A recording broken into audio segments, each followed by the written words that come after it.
तोते और तोती का गुजर एक बस्ती से हुआ। उन्होंने देखा कि सारी बस्ती वीरान पड़ी है।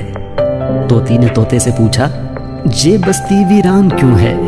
तोते ने जवाब दिया, लगता है यहाँ से उल्लू का गुजर हुआ है।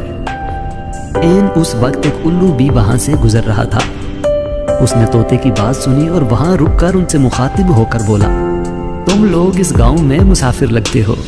मेरे लिए ये बात बड़े एजाज और खुशी की होगी अगर आज रात तुम लोग मेरे मेहमान बन जाओ और मेरे साथ खाना खाओ।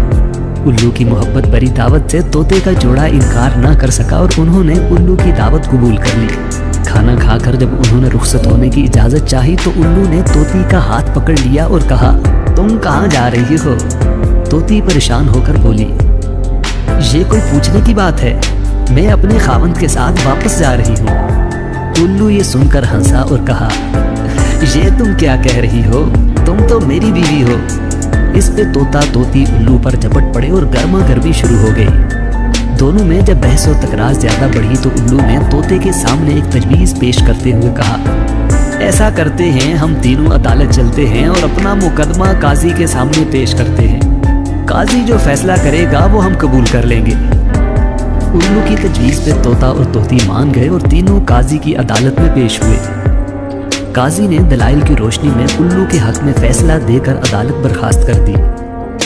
तोता इस बेइंसाफी पर रोता हुआ चल दिया तो उल्लू ने उसे आवाज़ दी, भाई अकेले कहाँ जाते हो? अपनी बीवी को तो साथ लेते जाओ। तोते ने हैरानी से उल्लू की तरफ देखा और बोला, अब क्यों मेरे जख्मों पर नमक छिड़कते हो? ये अब मेरी बीवी कहाँ है? अदालत ने तो इसे तुम्हारी बीवी करार दे दिया है। उल्लू ने तोते की बात सुनकर नरमी से कहा, नहीं दोस्त, तोती मेरी नहीं तुम्हारी ही बीवी है। मैं तुम्हें सिर्फ ये बताना चाहता था कि बस्तियां उल्लू वीरान नहीं करते।